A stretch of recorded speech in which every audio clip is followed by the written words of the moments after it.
سوال کا جواب فوراً آپ کو میں بتاؤں، وقت کافی آگے ہو رہا ہے۔ ایک مرتبہ حضور ازہری میاں، بنگال میں آپ کا پروگرام تھا، کہاں؟ بنگال میں۔ تو آپ بنگال میں پروگرام کے لیے جانا تھا، اسی بنگال کی دھرتی پر ایک مجذوب جانتے ہو نا، مست، یعنی وہ مجذوب جس کو کھانے کی فکر نہیں، جس کو پہننے کا پتہ نہیں، جس کو رہنے کا پتہ نہیں، وہ بس مست ہوتا ہے۔ تو ایک مجذوب کا کیا ہو گیا؟ انتقال۔ اقبال توجہ کر لے تھوڑی سی، کیا ہو گیا؟ انتقال ہو گیا۔ اب 3 دن کے بعد میں جب انتقال ہوا، اس کے 3 دن بعد ازہری میاں کا وہاں پروگرام تھا، تقریر کا۔ دیکھو میرے مرشد کی شان دیکھو یار۔ تو جب مجذوب کا انتقال ہوا تو ان کا جو شریر تھا نا، وہ ایک گیند کی طرح ہو گیا، گول گول۔ اب علماء پریشان ہیں، فقہ پریشان ہیں، مفتیان کرام پریشان ہیں، ان کو کیسے غسل دیا جائے، ان کو کیسے کفن پہنایا جائے، ان کو کیسے دفن کیا جائے، کیونکہ شریر کی الگ کیفیت ہو گئی، سب پریشان۔ آخرکار اسی انتظار میں وہ جلسے کا دن آ گیا، اور بریلی کے احمد رضا کے لال سیدی سرکار حضور ازہری میاں کی آمد ہو گئی۔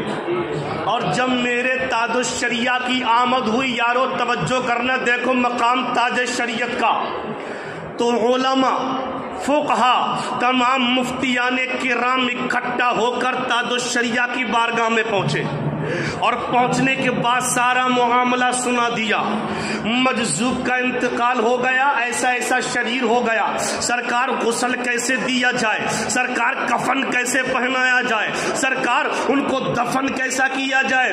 دیکھو ایک ولی کیا چاہتا تھا، ایک ولی جانتا ہے۔ حضور تاج الشریعہ علیہ الرحمہ نے فرمایا کہ چلو چلو مجھے جنازے کے قریب لے کے چلو۔ اور جب میرے تاج الشریعہ علیہ الرحمہ، میرے یارو، جب جنازے کے قریب گئے، اور جانے کے بعد میں میرے تاج الشریعہ علیہ الرحمہ نے جب مجذوب کے کان میں کچھ بولا، یعنی جو مجذوب کا جنازہ رکھا تھا اس جنازے کے کان میں کچھ بولا، ادھر بولنا تھا، سارا شریر سیدھا ہو جانا تھا، جو گیند بنی تھی سیدھا ہو گیا۔ اب علماء پریشان ہے، علماء حیران ہے، سرکار آپ نے کیا پڑھ کر پھونک دیا، سرکار آپ نے کیا کہہ دیا ایسا جو گیند کی طرح شریر یہ سیدھا ہو گیا۔ اب حضور تاج الشریعہ علیہ الرحمٰن نے منع کیا، اب تم دفن کا انتظام کرو، کفن کا انتظام کرو، لیکن یہ علماء کی بھیڑ چھوڑتی تھوڑی ہے۔ علماء کہنے لگے سرکار بتاؤ،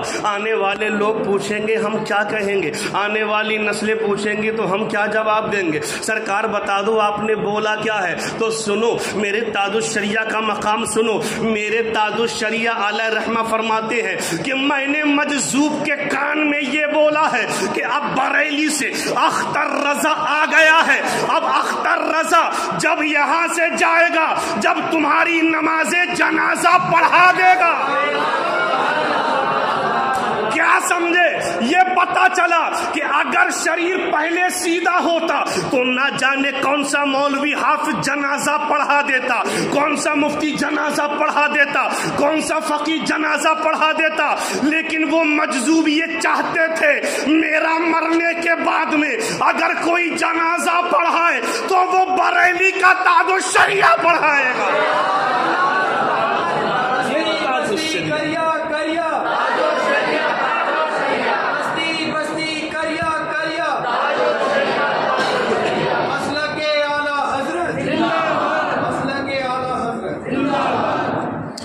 یہ میرے تاج الشریعہ علیہ الرحمہ کی شان ہے یارو، کیا شان ہے تاج الشریعہ کی۔ تبھی شاعر نے لکھا ہے کہ اپنی قسمت پہ سدا ناز کریں گے، اپنی قسمت پہ سدا ناز کریں گے،